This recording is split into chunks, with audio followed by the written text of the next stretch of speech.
வணக்கம் நண்பர்களே. இரண்டாம் திருமணம் ஜோதிடப்படி ஜாதகப்படி யாருக்கெல்லாம் இரண்டாம் திருமணம் அதாவது செகண்ட் மேரேஜ் நடக்கும், இந்த இரண்டாம் திருமணம் நடக்கிறதுக்கு ஜோதிட ரீதியாக கிரக அமைப்புகள் எப்படி இருக்கணும் அப்படிங்கிறத பற்றி தான் அன்றைக்கி இந்த வீடியோவில் டீட்டெயில்டாக பார்க்க போகிறோம். நான் உங்கள் கும்பம் வினோத்குமார். இது உங்கள் சாய் திருமுருகன் அஸ்ட்ரோ சேனல். இது ஒரு ஜோதிடம் மற்றும் ஆன்மீக சேனல். ஜோதிட ரீதியான தகவல்களையும் அதற்குண்டான எளிய பரிகாரங்களையும் உங்கள் வாழ்க்கையில் ஏற்படக்கூடிய பிரச்சனைகளுக்கு உண்டான எளிய தீர்வையும் சொல்லக்கூடியது தான் நம்ம சாய் திருமுருகன் அஸ்ட்ரோ சேனல். அதனால் புதுசாக நம்ம சேனலை பார்க்குற நண்பர்கள் நேயர்கள் மறக்காமல் நம்ம சேனலை சப்ஸ்கிரைப் பண்ணி பாருங்கள், லைக் பண்ணுங்கள், கமெண்ட் பண்ணுங்கள், ஷேர் பண்ணுங்கள். அப்போ தான் நம்ம சொல்லக்கூடிய ஜோதிட தகவல்கள் எல்லோரையும் போய் நண்பர்களே, இப்போ இந்த செகண்ட் மேரேஜ் இரண்டாம் திருமணம் நடக்கிறதுக்கு ஜோதிட ரீதியாக என்ன வழிகள் இருக்குது அப்படிங்கிறத பார்க்கலாம். அதற்கு முன்னாடி முதல் திருமணம் யாருக்கு தோல்வியில் பிரிவு விவாகரத்து இந்த மாதிரி திருமண பிரச்சனை உண்டாகும் அப்படிங்கிறத பார்க்கலாம். அதாவது லக்னத்துக்கு இரண்டாம் இடம், அதாவது லக்னம் அப்படின்னா ஜாதகர், லக்னத்துக்கு இரண்டாம் இடம் அப்படிங்கிறது ஜாதகரின் குடும்பம். ஏழாம் இடம்ங்கிறது களத்திரம், அதாவது திருமணம், கணவனாக இருந்தால் மனைவியும் மனைவியாக இருந்தால் கணவரையும் முடிக்கக்கூடியது தான் அது ஏழாம் இடம், களத்திர ஸ்தானம். எட்டாம் இடம்ங்கிறது ஆயுள் ஸ்தானம், மாங்கல்ய ஸ்தானம். இந்த இரண்டாம் இடம், ஏழாம் இடம், எட்டாம் இடம் பாதிக்கப்பட்டிருந்தால் அவங்களுக்கு முதல் திருமணம் தோல்வியில் பிரிவு இழப்பட போய் முடிக்கும். அதுலேயும் குறிப்பாக களத்திர தோஷம், ராகு கேது தோஷம், செவ்வாய் தோஷம் போன்ற தோஷ அமைப்புகள் இருந்து இரண்டாம் இடம், ஏழாம் இடம், எட்டாம் இடம் கெட்டு போயிருந்தால் அவங்களுக்கு முதல் திருமணம் பிரச்சனையை கொடுக்கும். களத்திர தோஷம்னா என்ன? அதாவது ரெண்டாம் இடம், ஏழாம் இடம், எட்டாம் இடம் இந்த இடத்துல சனி பகவான் இருந்தால் அது களத்திர தோஷம், அதாவது திருமண வாழ்க்கையில் பிரச்சனையும் பிரிவையும் கொடுக்கும். செவ்வாய் தோஷம் உங்களுக்கு எல்லாத்துக்கும் தெரிஞ்ச விஷயம் தான். 2, 4, 7, 8, 12 இந்த இடத்துல இருந்தால் செவ்வாய் இருந்தால் அது செவ்வாய் தோஷம். ராகு கேது தோஷம் அப்படி தான். லக்னத்தில் ஏழாம் இடத்துல, ரெண்டாம் இடத்துல, எட்டாம் இடத்துல இந்த இடங்களில் ராகு கேது இருந்தால் ராகு கேது தோஷம்.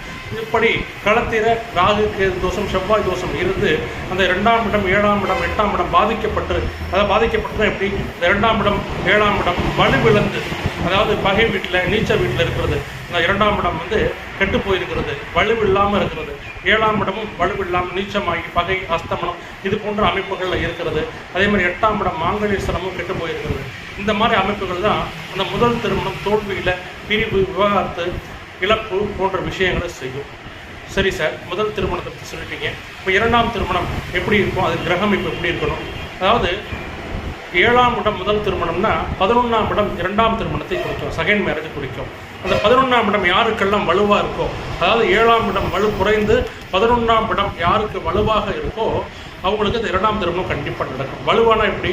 அந்த 11ஆம் இடம் அதிபதி ஆட்சி அல்லது உச்சமாக இருக்கிறது, சுப வலுப்பெறுறது, இது போன்ற அமைப்புகள் இருந்தால் அவங்களுக்கு அந்த இது போன்ற அமைப்பில் இருக்கிறவங்களுக்கு அந்த இரண்டாம் திருமணம் நடக்கும்.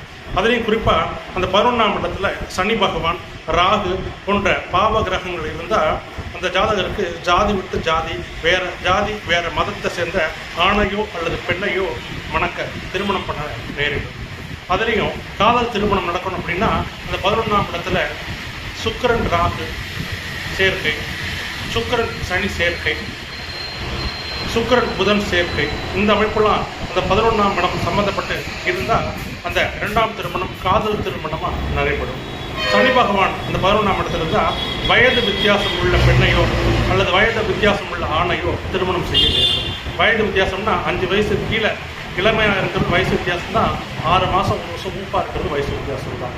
ராகு 11ஆம் இடத்துல இருந்தால் வேறு ஜாதி வேறு மதம்னு கண்டிப்பாக சொல்லியிருக்காங்க. அதே மாதிரி அந்த 11ஆம் இடத்துல சனி பகவான் ராகு இருந்தால் ஏற்கனவே திருமணமான, அதாவது முதல் திருமணம் ஆகி ஃபெயிலியர் ஆன ஆணையோ அல்லது பெண்ணையோ திருமணம் செய்யணும்.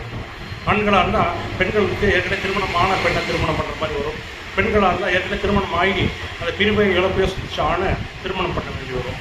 இந்த அமைப்பெல்லாம் அந்த 11ஆம் இடத்துல இருக்கிற சனி பகவான் ராகுவும் கொடுப்பாங்க.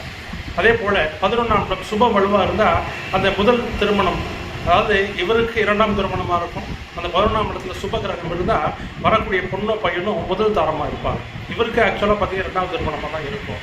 வரக்கூடிய ஆணுக்கோ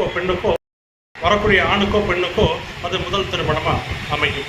இப்படிப்பட்ட கிரக அமைப்புகள் இருந்து அந்த 11ஆம் இடம் ஆட்சி அல்லது உச்சம் பெற்று 7ஆம் இடத்தை விட 11ஆம் இடம் வலுவாக யாருக்கெல்லாம் இருக்கோ அவங்களுக்கெல்லாம் இரண்டாம் திருமணம் கண்டிப்பாக உண்டு அப்படின்னு நிச்சயமாக சொல்லிடலாம்.